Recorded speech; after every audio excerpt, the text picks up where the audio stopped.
Hey everyone, Eric Watson here, freelance writer, player of games, writer of words, recorder of videos, and tabletop role-playing aficionado. Welcome to the DM Roundtable for January 2022. This is a chance for patrons and I to get together and discuss topics in tabletop RPGs. And by sharing our ideas, thoughts, and experiences, we can all become better DMs or GMs. The DM Roundtable discussions are open to all patrons at every level of patreon.com/roguewatson. If you don't even have to be an active participant, you can jump in here and lurk to your heart's content. And we are glad to have you. This month's topic, as determined by the Patreon poll, is inspiration. Inspiration is a simple but effective way to reward players in 5th edition with a free reroll. How do we use inspiration if we do use it, and when do we reward it in our games? Joining me for this month's DM Roundtable, we have Genocider. Hello. Lumpy Spuds. Hey, everybody. Scalenia. Hello. Stan. Greetings. And Trep. Hello. All right, Trep, I'm gonna start with you. So you're the last one to acknowledge. Inspiration, I think, is new to 5th edition. Somebody can correct me if it's not. I guess let's start by going with each person. So Trep, do you use inspiration in your games? Sort of. I attempt to, and they don't always use it. So that's part of why I'm here tonight, to try to get some ideas. Okay. I don't always use, so they just kind of hang on to it because they're not sure when to use it, or they just don't see it as being very valuable? We're a pretty new group together. I'm a 2nd edition DM and player that quit for a long time, played a little bit of 3.5, quit again, and came back about 4 or 5 months ago. So we're all kind of relearning things with 5th edition, and it's, with that being new, I keep having to kind of remind people that they have it. So I'm just kind of struggling with, do they use it or not, is not really yes or no at this point. Okay. Stan, how was inspiration at your table? They have it. My thing is they frequently ask, hey, can I have more than one and just stockpile these for a minute? I mean, that's a follow-up question I'm going to have for everybody is if you have any modifications to the inspiration rule, that being one of them, the fact that you can only have one at a time. Yeah, they do use it. They'd like to hold on to them a little bit like Frey does her rages. So yeah, it's an interesting thing because I've talked about this a lot on the crafting streams, but I always try to encourage my players to use finite magic items as much as possible, scrolls and potions, because then I will reward them with more of those things. Whereas if you don't use them and you just stockpile them, then I don't feel like I should give you any more. So it's an interesting give or take. And I think inspiration is kind of similar that way. Like if players are just... I think it gets discouraging as a DM if you say like, I'll reward you inspiration. The player's like, oh no, I've already got one. And that happens like multiple times in a row. Then you're like, you might forget to reward that player inspiration for something else because you just assume, well, maybe they've still got theirs. Whereas if somebody's using that inspiration constantly, I think, at least as a DM, I'm more encouraged to actually keep giving it to them. So that's how I would explain it to anybody that banks it, by the way. So I guess that's also a good response to Trip. Scalenia, inspiration in your games. Yes, basically the same as you. Though it's a situation where the more often somebody uses it, the more often I try to give it. To be fair, I also give it on in my live games. I'll give it to people that are doing something that I want to reward. So if they've ordered food or if they've taken initiative to do something for everybody, a lot of times I'll give them their character inspiration for that too, just as like a... Yeah, I think that's appropriate. The Roll20 games are considerably different. That's one where really it's just whether it's character development or they just do something funny. A lot of times I'll give it for that too. And I try to reward it as often as possible and remind people they've got it and to use it so that I can keep rewarding it, because it helps, I think, tell stories that we want to tell together instead of it being dice deciding that it's just not going to work today. That's true. It definitely instantly rebalances things towards the player's favor. So that is something to keep in mind, which is interesting. If a group wanted to run a grittier, hardcore,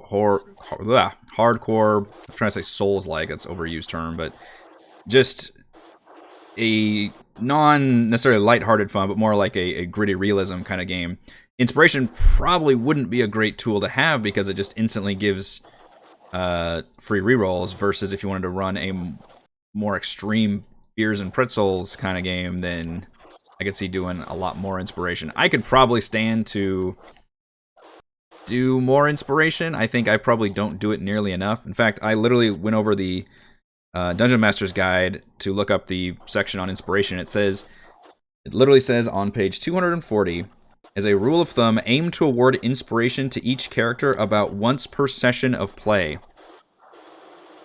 So if you've got a 4 or 5 person group, you're supposed to reward inspiration 4 or 5 times a session on average, which feels like a lot. Now, granted, it's hard to define how long a session is because I have a feeling most folks define a session as like 4 hours long, or 3 or 4 hours long.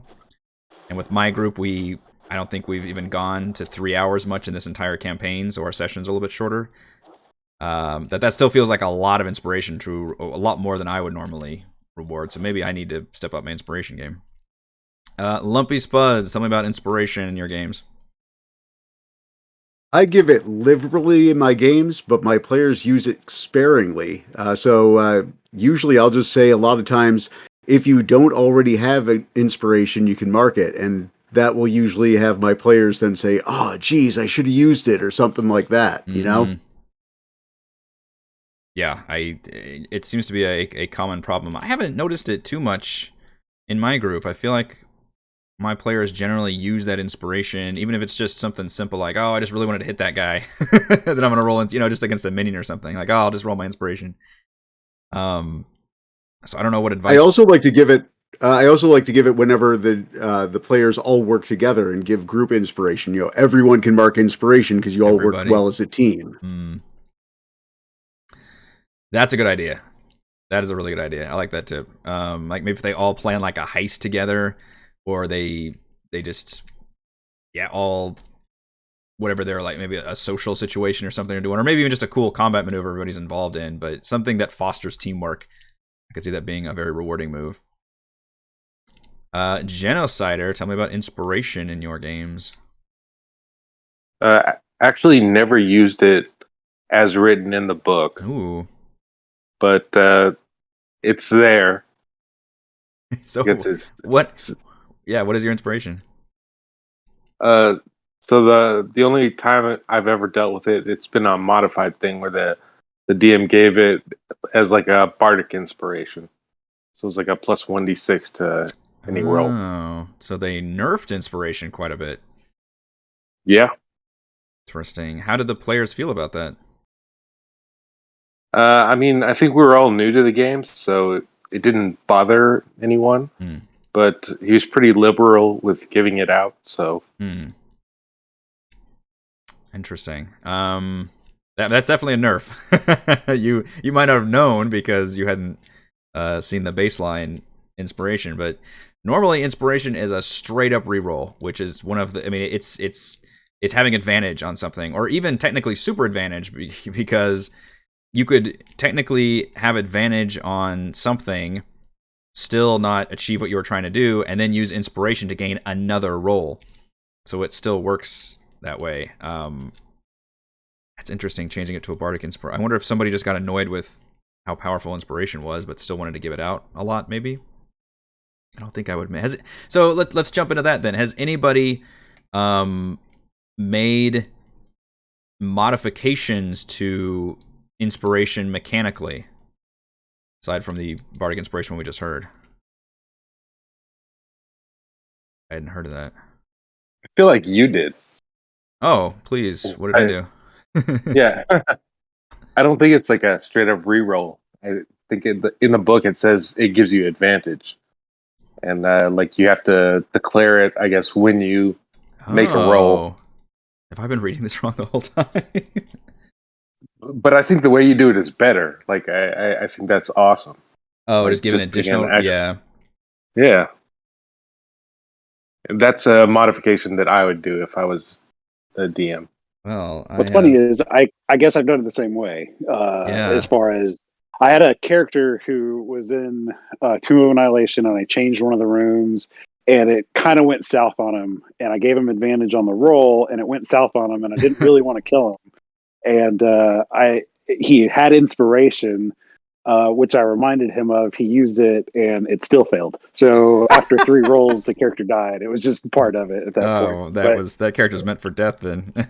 Yeah.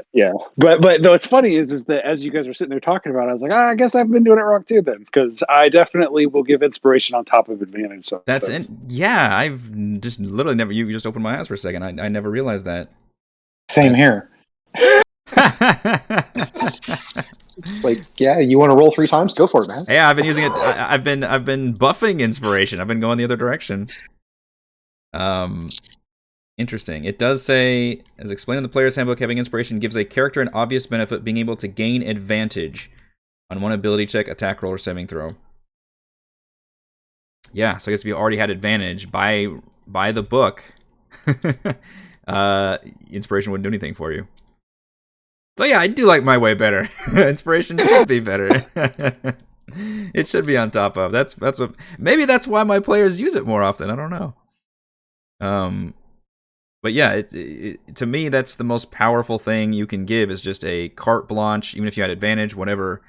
It's just a free reroll, and the fact that you can use it with anything, attack rolls, which is probably the most common is well, I guess I've seen it in different things, haven't I? Attack rolls, if you just miss somebody, saving throws, if it's a really bad save, and a lot of times people use it on social checks. And what's funny is I've seen players, freak out about some athletics check they miss or some social check they miss, like, oh, I need to make inspiration here. I'm thinking, oh, I wasn't even going to make that a big deal, but now maybe I should, because they just used inspiration to use a reroll for that skill that they perceive as being that important. I had no idea I was doing it slightly different. That's funny. Let's talk about your way better. Yes. Okay. We're all in agreement here. I'm just hoping my DM and he's a 3.5 veteran. I just hope he doesn't hear this, because he might do inspiration as that bardic inspiration now. Mm-hmm.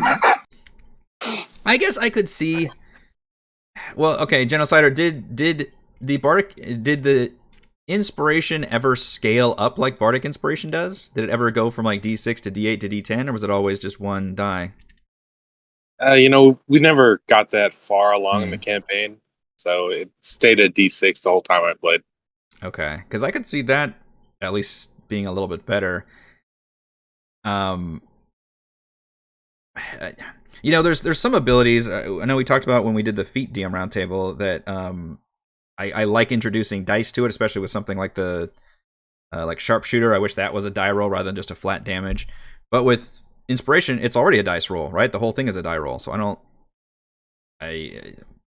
unless you were just wanting to nerf your game a little bit and not, but still, if you still wanted to award the players lots of inspiration, but not have it be too unbalancing, then I guess I could see that change. But you've already got, if you had a bard in the group, that'd feel kind of weird also, because that's just stepping on their toes. You're just using one of their abilities, and you're granting it to all the players anyway. So I assume there was no bard on your team? Yeah, we didn't have a bard. Okay. That would have been awkward, I feel like. In terms of awarding inspiration, now something Chris did in his War for the Lost Plane campaign. First of all, that motherfucker didn't award any inspiration for like the first 12 sessions of that campaign. I was paying attention. I don't know if anybody else was, or any of you have seen that campaign, but I wrote his ass for that, but he just forgot about it for a while. And then when he did award inspiration, I think 90% of the time it was during the recap in the next session, which kind of annoyed me, but also it was it made me pay attention to the recap a lot more than I would. And it's kind of a fun way of saying, oh yeah, that thing you did, remember that, that thing so and so did, and yeah, you're gonna get inspiration for that. So it was a kind of a neat way of highlighting, I guess, making the recap more interesting and highlighting that, certain characters' exploits, and that way you really got inspiration if you did a memorable thing that made it into the recap next session, essentially. Has anybody done anything like that where they give inspiration, not posthumously, but I guess after the session has ended? I guess, is there a timing thing anybody's changed about inspiration? That's exactly how I do it every single session, in fact. I'll do a lot of it during the recap, and then occasionally during the sessions, I will give out inspiration if it's something that's just all of a sudden they do something really cool with a spell or something completely unexpected. But then I can process everything later on, go back through and say, okay, what were really the key plot points of this last session, and then give out the inspiration for that. Yeah, my question was, or my follow-up is, do you like literally write down notes about like, oh, this was a cool moment, I need to reward inspiration for that? Do you just go over it in your head, or like, how do you track it? I memorize things really quickly, so I just pretty much memorize every session that I do. So I just go back through my mental picture of everything, write everything down that I need to. Yeah, I don't think I can do that. I think that's why I got to reward it like right then, because otherwise I will forget. I think in past campaigns, when I was a new DM especially, I would come back later the next session while doing the recap, and I'd be like, hey, by the way, I should have given you inspiration for that, so now here's your inspiration. So I have done that, but to me that was me like forgetting to give inspiration in the moment, and then I'll give it after the fact. I'm not necessarily opposed to that method, and like I said, I think it's a fun way of rewarding players the next time. But for me, I think it's just an extra thing to track that I don't want to have to track necessarily, and I think it's for me, I think it works out better if I just reward inspiration right then and there. And also, what gets interesting is then you get into your player being able to immediately use that inspiration. So I don't know if this happened in our Rhyme campaign, but I know in previous campaigns, the player has done something, it's probably Raymond, has done something outlandish or crazy or cool, and they might have rolled or not rolled yet, and then I will reward them with inspiration, and then they may immediately use that inspiration to try and make that thing work. So there could be an interesting timing element with that. Does anybody have any like restrictions about, oh, you can't use inspiration yet? Or here's another question. Does anybody have restrictions that once you've rolled your dice, you can't use inspiration, weirdly? I don't think that's it, because I think that's only if you're using it by the book, which is the advantage thing. I'm not even sure that is a rule. If you've got it, burn it. Yeah. Yeah, I don't think there should be any restrictions. Yeah. And if I was a DM, I would just blanket everyone gets, one inspiration at the beginning of every session, pretty much. Really? Go ahead. Oh, sorry. No, go ahead. I was gonna say, I personally, the only limit that I would give is that once decision's been made, I don't retroactively let anybody say, well, can I try to use my inspiration to see if I can fix that? I'll let them do it before they know the outcome. But I never do it like as a... You won't, okay. What do you call that? Declare something as a success or a failure, yep. Retcon. Yeah, I never do it as a retcon. There we go. Okay. That can be a tricky thing with games, just because I know that I, as a DM, I tend to jump the gun a little bit on a lot of stuff because I'm excited in the moment. So I might immediately start saying, oh, but then you fall and blah, blah, and then I don't want to screw the person out of, saying, well, wait, I have inspiration, So I'm always going to allow a little bit of grace period there, but that's just because I'm, sometimes I'll get too excited about, oh, you failed, that trap's going to fuck you up now. Like, no, I need to make the save. So talking with all of you guys here is making me think that I'm a very mean DM. You might be. Well, because I guess I've had kind of a high threshold for how they earn it. So like I have one person who's extremely creative and really problem solves well and tries to engage the other people, and some of the other people are kind of like, I'm a monk, I hit things, Mm-hmm. sort of stuff, and don't want to think about things or really role play or something like that. So that person keeps getting inspiration. Yeah. And I try to reward the others when they do some stuff that's, getting in the right direction, but sometimes it's a little lackluster. And so the idea that you guys are saying of just giving everybody one every session kind of seems weird to me, but I'm wondering if maybe it would help. Maybe that's tricky. I mean, not everybody's going to be a good role player, but also, like you said, not everybody's actually even in it for the role playing. Some people kind of want to play it as more of a, action RPG. They want to do a hack and slash. Right. In that case, That's I think you need to look at inspiration as not necessarily a role playing reward, which is definitely the obvious easiest one to do. But also just if the character does something cool, and that can just be, what if your fight happy monk just crit somebody and just their head exploded or something cool. They just killed somebody in a cool way, or they did some kind of maneuver in a tactically satisfying way, or just I don't, you can reward inspiration for those kind of things, and it doesn't necessarily involve any kind of role playing, but it's just like, oh, I just like the way that you did that combat sequence, so here's inspiration for that. I don't think I would.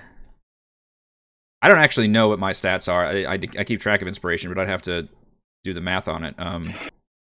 I don't know if I do average out to being one character set. I probably don't, but my sessions are also a little bit shorter.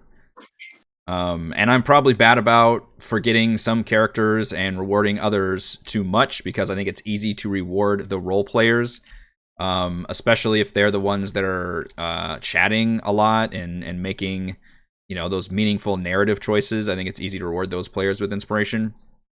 And I think we need to remember that, again, not everybody's either doing well at that or just in it for that necessarily. They're just in it to, fight people or, just progress their character, get stronger, and just kind of adventure and see the thing, and not necessarily want to be, acting out and doing the role play thing. So I think we need to look at inspiration. And honestly, the Dungeon Master's Guide even makes mention of that. The fact that it's, role playing is certainly something you can reward, but also one of them it just says is heroism.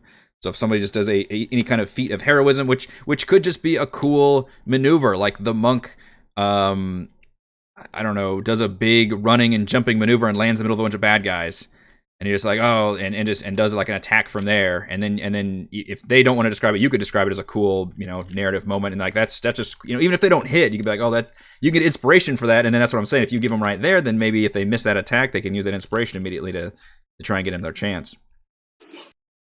right. An artistic or creative attempt.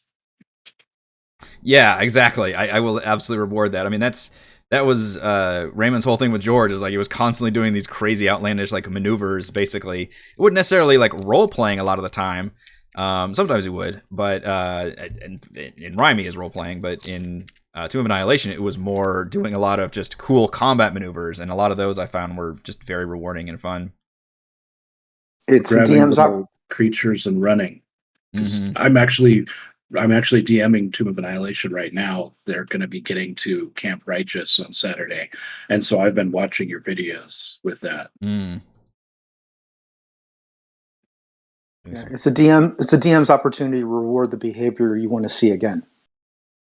Yeah, exactly. Yeah, you're rewarding your players for doing cool stuff, whether it's engaging with the story or role playing the character well, or just doing cool combat maneuvers. One thing that I always like is if a character specifically doesn't metagame, because I know that's a very, very tricky thing to do, especially if you're playing a more casual game like we are, and you can be like, oh, it's a zombie, I know what it's capable of, or it's a I don't know, whatever, troll or something, I know we gotta hurt it with fire or something. Like, it's hard to get away from that kind of mindset versus what does your character know, and like something, like Celeste being afraid of engaging with enemies, even though it's not tactically a good decision for a frontline fighter. But just to like role play that the fact that she's always like getting back and escaping, I think is a really cool thing. So I've actually I have tracked inspiration that I have been awarding in our current Rhyme campaign. This is going to be a good trivia question for all of you, actually. So we are currently at session 31. How many total inspiration amongst all 5 characters do you all think? I'm going to go one at a time through each of you. Do you think I have given out to my players? Genocider, what is your number? 50. Lumpy Spuds. 42. I'm going to write these down. This is actually pretty fun. Lumpy 42. Scalenia. I'm gonna go low. 28. Ooh. It's like Price is Right. Stan. 57. It's getting interesting. Shrep. 32.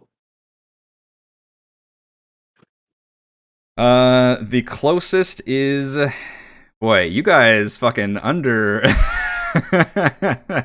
You almost all went low. Stan is the only one that went high, which means Stan and Genocide are very close. The answer is 55. I've given out inspiration 55 times so far in our campaign. That's interesting that some of you were like on that shit though. It has not been evenly distributed. It looks like, according to my notes, I vastly underrate Thimbleweed. So I don't know what I've got against Reese, but apparently to be giving him, some people have twice as much inspiration as he does. So my apologies, Reese. I need to reward you with more inspiration. I probably should have if I hadn't given him inspiration for the Karkaloak sequence, because he was doing some fun stuff during that. Now, our sessions have been shorter than most. So, obviously, at 31...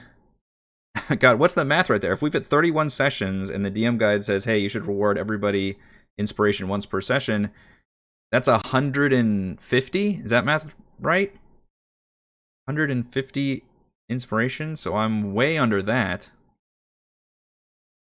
If you look at it from the fact that our sessions are maybe, I don't know, 60% to 70% as long as most sessions, then maybe the math gets a little bit closer. But I guess I'd ask all of you, since you watch the show, do you feel like I give inspiration out often enough, too often, or not often enough?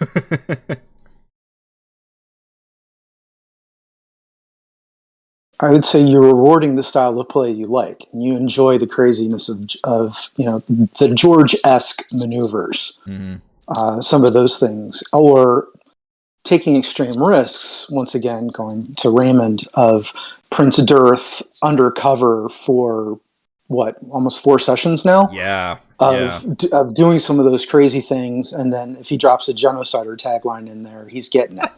So he's getting if he does something for laughs, he's going to get inspiration. But that's also the style of game that you run. It's much more of the beer and pretzels thing. Yeah, that's true. And my players know that, and I think that's become, pretty easy. I think I need to be better about, even after the years I've been doing 5e, I still need to get better about giving inspiration to different players based on the fact that not everybody's going to be, on their game for role playing in a session. They're in it for different things, and they want to do stuff, but they can still do cool things in that context. And even if it's just like role playing your own character in a cool way, like I should reward inspiration for that. The tricky thing I come up with, and I think something I've evolved with, is I think before I would reward inspiration like the second somebody role played. I'd just be like so excited, like, oh shit, like you just role played your character, like, you said like a cool line or something, you get inspiration. And I think looking back, I probably overdid it a little bit. But now I feel like I need to go, I think the pendulum has swung too far. Like, we had that first session of Rhyme, and everybody did such an amazing job role-playing their character, where I was like, oh man, I guess the bar has been raised in terms of what is going to earn inspiration now. I just looked at my stats for Tomb, which was this is interesting. I wonder if I'm on track. Somebody needs to help me with the math here. How many sessions did we do with Tomb? 87, I think. 86 sessions. Answer.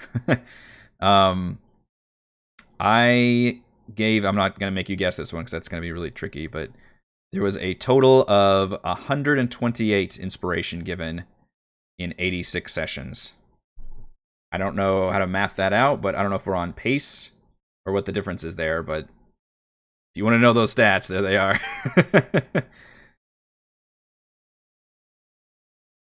28. That's 128 divided by 86. Is that how we math? Or should I do 86 by... I'm embarrassing myself because I don't do math. I'm a creative person.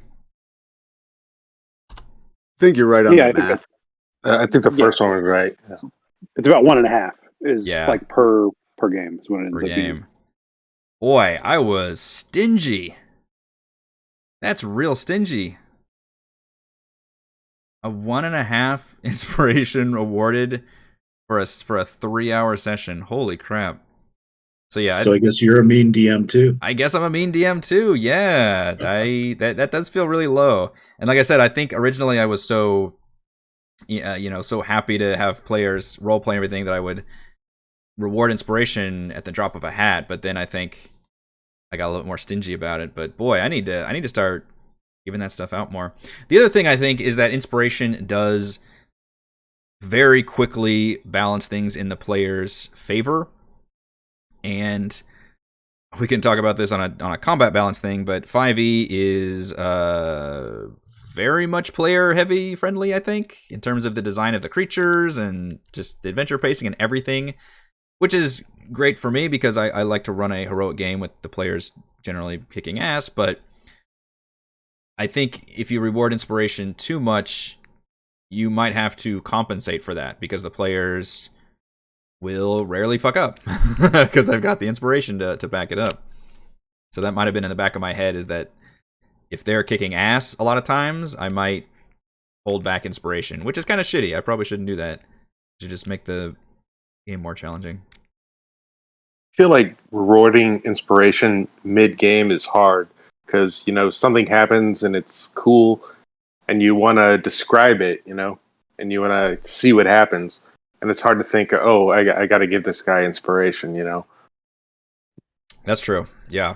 It's just another thing to think about. And maybe I should combine the two methods of, if I think about it right then, I'll reward inspiration. If I don't, then, I write recaps every week anyway, then I should be like, I didn't give this player inspiration even though they did that cool thing. I should mention that in the recap. So I could see having both methods be pretty handy, and then maybe I would end up rewarding more inspiration on average because after I've had time to process and look at the tape and, go over everything that happened, then I can say like, oh yeah, that player deserves inspiration for doing that.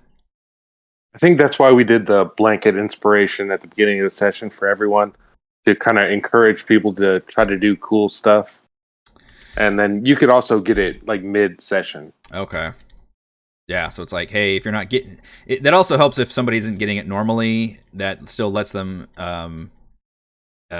utilize that mechanic by just giving it to them at the beginning.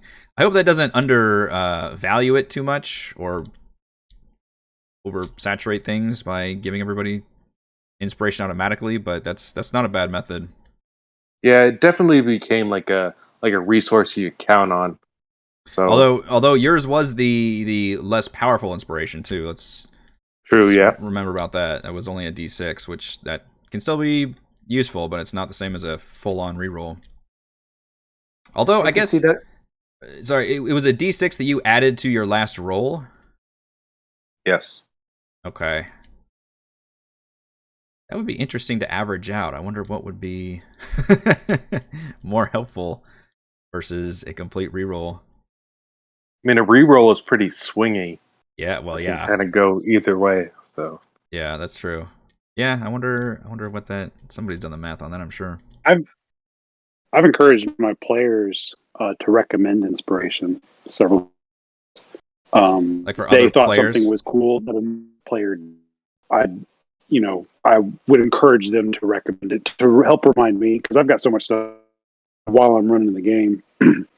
I've definitely rewarded it for suboptimal play too.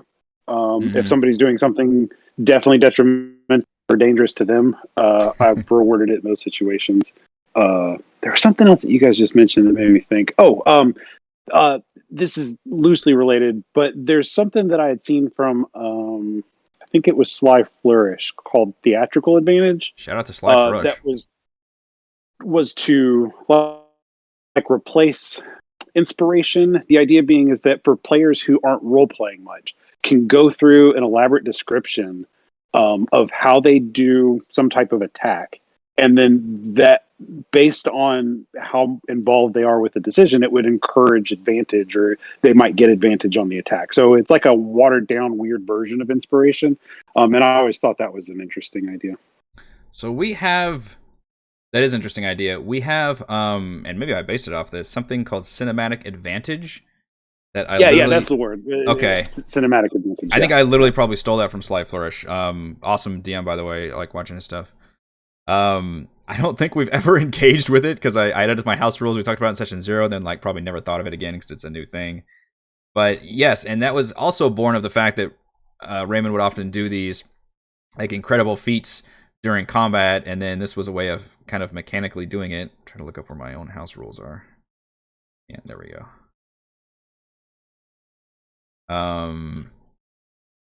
Yeah, cinematic advantage, which basically means you described something, and then you would roll a skill check depending on whatever the hell you were trying to do, if it was athletics check or deception or sleight of hand, and the DM would just have to decide the DC on the fly. And then if you succeeded, you would then give yourself advantage on the attack that you were trying to do. But if you failed, you would have some kind of penalty, to just as a way to balance it, to where otherwise everyone would just be like, oh yeah, I'm gonna try to do this, or just try it all the time. So there has to be, it would be some kind of little bit of a risk reward. But yeah, that's it's an interesting player focused way of trying to gain advantage on, specifically with attacks, I guess, is the way cinematic advantage worked.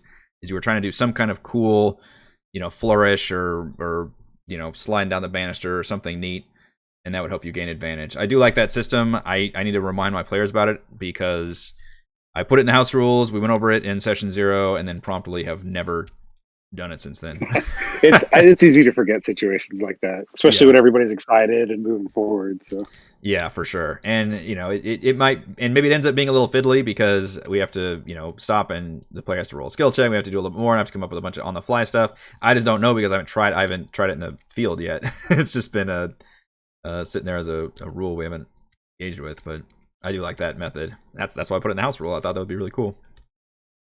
Yeah, I agree with one of the things you just said, was kind of leaning into their flaws, doing something that's detrimental.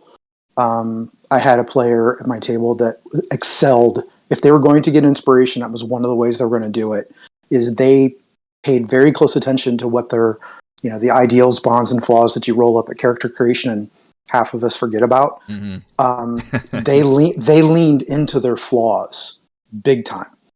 And so they would be in a situation where it's definitely a suboptimal way of approaching it, but that's what my character would do. Yeah. In a positive sense. We're all used to hearing that as a negative, but no, they liked role playing their flaws. Yeah, I think I need to be better about rewarding that, because I often only see like the feats of heroism as worthy of inspiration, versus if somebody did do something detrimental or suboptimal, or again made that decision where like, well, I know what the player should do here, but the character would respond with this because they have this phobia or this vice or this flaw or whatever it is, then I respect the hell out of that, and that, I think you're right. I think that should be inspiration worthy. Yeah, in fact, one of my players did something similar in one of my games, where he actually turned in a magical item that I made specifically for him. He turned it into the authorities because he goes, yeah, that's what my player would do. And so I was like, well, you're definitely getting inspiration for that one. I did a similar thing. I don't know if you all have watched our Storm King's Thunder campaign, but Chris gave my character an item that was meant to be for my character, but it was from it was associated with like this evil cult that he was against, and I took the item and like smashed it on the ground or something, and he was like, "Oh, that was for you." I was like, "Well, that character doesn't want that. It's been tainted with the Kraken cult or whatever it was." I don't remember if I got inspiration for that or not though. So, but that's definitely worthy of it if a player and again, because it's, you know, part of their story or part of their character or something, then that does deserve to be given inspiration. Does anybody break the 1 inspiration rule? Yes. Really? Yes. How much so? Why? And what kind of effect does that have? I have so many questions.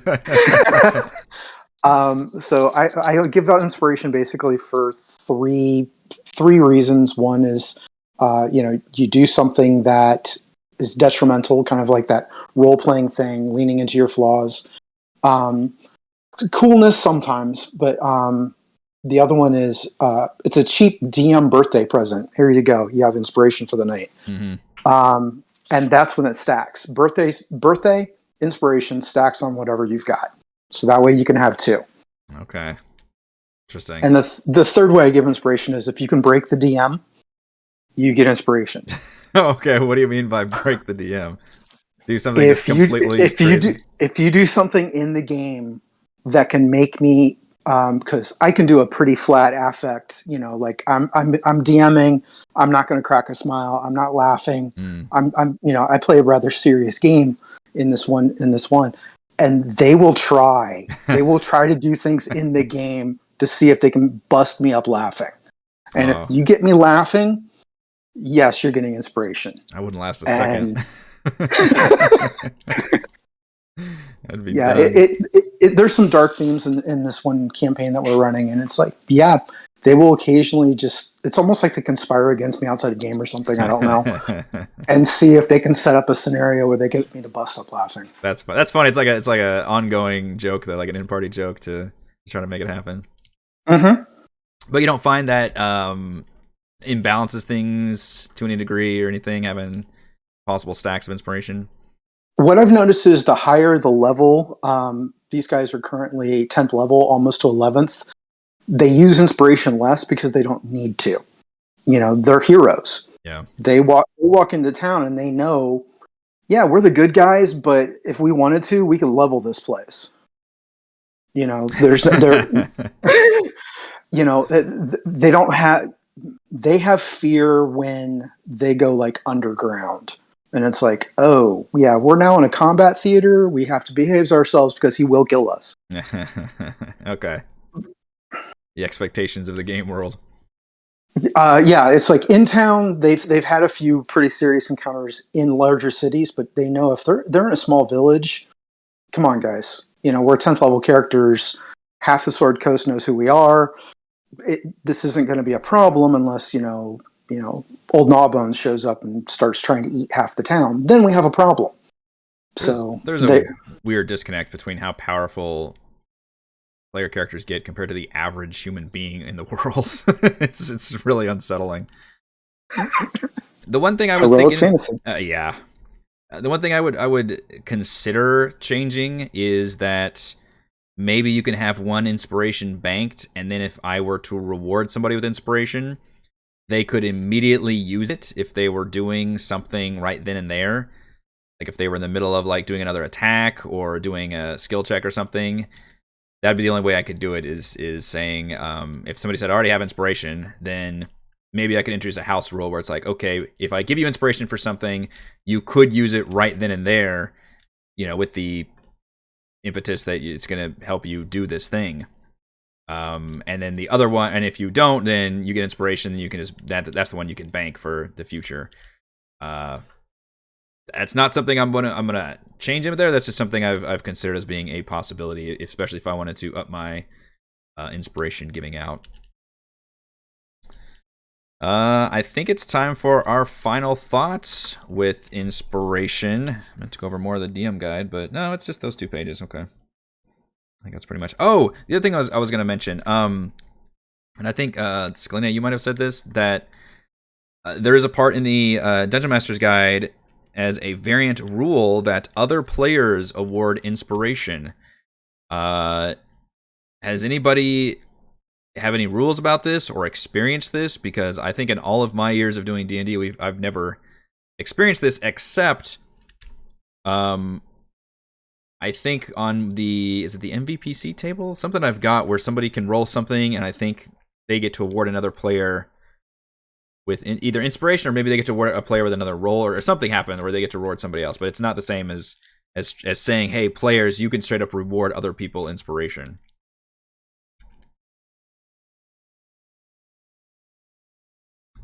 Never seen it, but I like. I would say I've never seen it, but I'm liking that idea. I might have to use that. Yeah, I'm trying to. It just says you can allow each player to award inspiration more than once per session. The first time a player awards inspiration in a session is free. Whenever that player awards it later in the same session, you gain inspiration that you can spend to give advantage to any foe of the player characters. Stan, you would like this. What's good for the goose is good for the DM. Yes, I would. There's no limit to the number of inspirations you can gain in this way. An unspent inspiration carries over from one session to the next. Wow. So you can actually bank it just the same. That's interesting. That'd be a lot different, but I guess players could just it might encourage like cool teamwork too. If somebody specifically like heals them, like, oh, I can give you inspiration, and I'm like, yeah, you can, but then I gain it. It's basically like Frey recklessly attacking, which she does all the time, and I have advantage, and still the dice do not help me. So maybe the players would just abuse that system terribly. I could see that going wrong. That's legendary resistances like crazy banking for the DM. Oh yeah, that's terrible. God.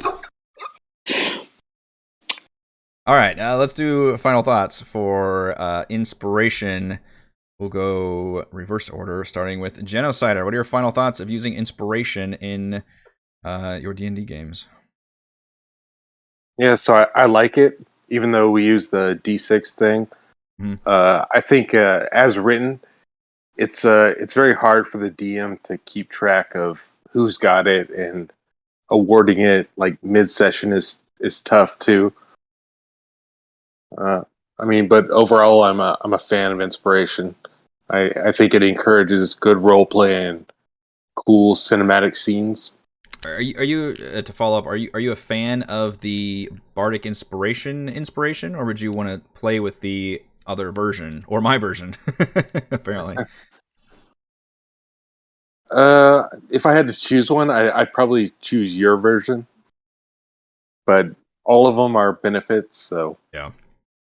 Well, mine is the most powerful, so hell yeah. Yeah. Lumpy Spuds, final thoughts on inspiration. Like your rules specifically, I kind of stole your rules in my games, but I really like that birthday rule, and I think I'm also going to steal that one. And I suggest giving it out as often as you can to your players. Yeah. Once a year. I need to step my game up with inspiration. Scalenia, final thoughts on using inspiration. Yeah, use it often. Like candy at a parade. Just throw it out to everybody, and then balance your counters appropriately. Yeah, I think you'd have to. Stan, final thoughts on inspiration. I think it's a great tool for a DM to encourage the behavior at the table they want to see. So if you want them to take more risks, give them inspiration for taking risks. If you want to encourage them to crack jokes at your table, give them inspiration for cracking jokes. It's whatever works for you and what you want to do. Yeah, that's something important to reinforce. Not every game is my game in terms of the tone and what I like to see and what players like to see. Just whatever you like to see is what you should reinforce. And pretty soon, I think your players will pick up on that, and that's an easy way to directly reward them. Trep, final thoughts on inspiration. I'm definitely going to try to use it a little bit more. I play a pretty serious game, and it is Tomb of Annihilation, so maybe not as much as what the book says, but definitely more than I have been. Yeah, the book, that's a lot of inspiration. Even with the shorter sessions we do, I don't give out nearly that many, but I feel like I could probably give out more. I need to be more cognizant about rewarding different players for doing different things and not necessarily using the same bar for everybody, I think is important. But like Stan and so many of you said, it's such a good tool for reinforcing the behavior that you want to see and encouraging players to role play their characters, do fun things, move the narrative forward, engage in the story, or just had a cool moment. Maybe they just made a clutch save or something, like everybody cheered. Like that could just be a cool, they didn't actually do anything but roll dice, but it was still a neat thing to do, and I think that could be benefiting of inspiration. I think I started out probably giving out, a lot, and then I backpedaled quite a bit, and now I think I need to really swing things back the other way and start giving it out a little bit more, and maybe I'll do that partially by what Lumpy said, doing it in the recaps to try and give it to people that I missed. Okay, I think that will do it for this month's DM Roundtable. Thank you to Genocider, Lumpy Spuds, Scalenia, Stan, and Trep. Thank you so much for the patrons. Shoutouts to Platinum patrons Joe, Will, Ty Dancer, Christopher, Thomas, Adam, Stan, Nathan, Alex, William, I'm Loud, Al, Furcon, Kyle, and Scalenia. And gold patrons RPG Papercrafts, Pretty Boy, and Yuma, Marcus, Dead Lizard, Lion, Sam, Lumpy Spuds, Jerome, Blood Angel, Veronis, Baboon, Nathan, Fast Like a Tortoise, James, and Genocider. Thank you all very much for your support, and I hope to see you all again for next month's DM Roundtable discussion.